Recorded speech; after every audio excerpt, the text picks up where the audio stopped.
Luke 21.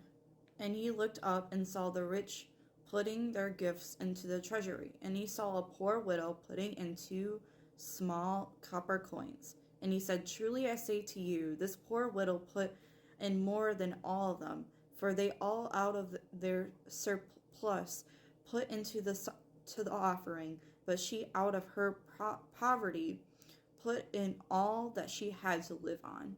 And while some were talking about the temple, that it was adorned with beautiful stones and votive gifts, he said, As for these things which you are looking at, the days will come in which there will not be left one stone upon another which will not be torn down.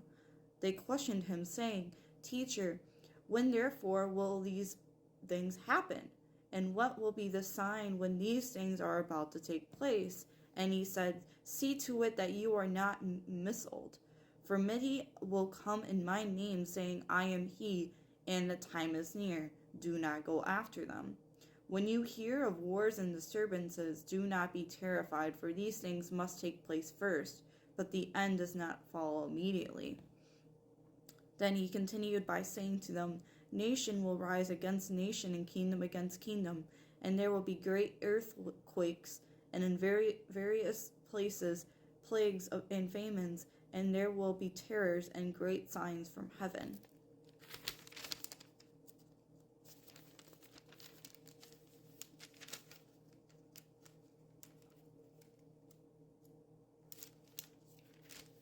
But before all these things, they will lay their hands on you and will persecute you, delivering you to the synagogues and prisons, bringing you before kings and governors for my name's sake. It will lead to an opportunity for your testimony.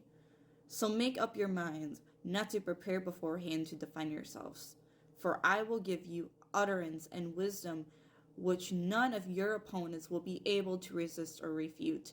But you will be betrayed even by parents and brothers and relatives and friends, and they will put some of you to death, and you will be hated by all because of my name, yet not a hair of your head will perish.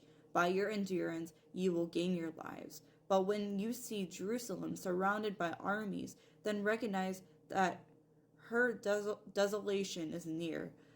Then those who are in Judea must flee to the mountains, and those who are in the midst of the city must leave, and those who are in the country must not enter the city. Because these are days of vengeance, so that all things which are written will be fulfilled. Woe to those who are pregnant and to those who are nursing babies in those days. For there will be great distress upon the land and wrath to this people,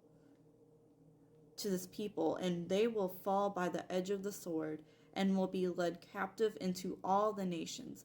And Jerusalem will be trampled underfoot by the Gentiles, until the times of the Gentiles are fulfilled.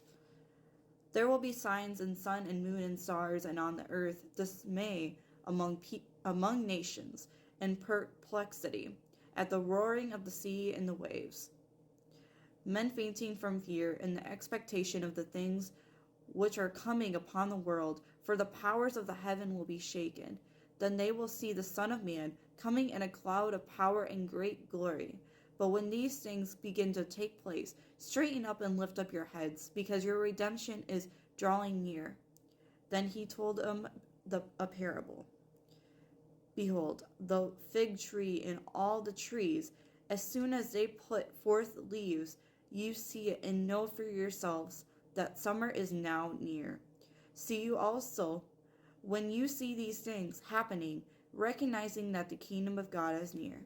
Truly I say to you, this generation will not pass away until all things take place. Heaven and earth will pass away, but my words will not pass away. Be on guard, so that your hearts will not be weighed down with dissipation and drunkenness and the worries of life, and that day will not come on you suddenly like a trap, for it will come upon all those who dwell on the face of the earth. But keep on the alert at all times, praying that you may have strength to escape all these things that are about to take place, and to stand before the Son of Man. Now during the day he was teaching in the temple, but at evening he would go out and spend the night on the mount that is called Olivet. And all the people would get up early in the morning to come to him in the temple to listen to him. I hope you enjoyed that. I encourage you guys to apply into your personal daily walk with God. Stay blessed and encouraged. Know that you're blessed and loved by God. I hope you guys have a great rest of your day, and I will see you guys later. Bye.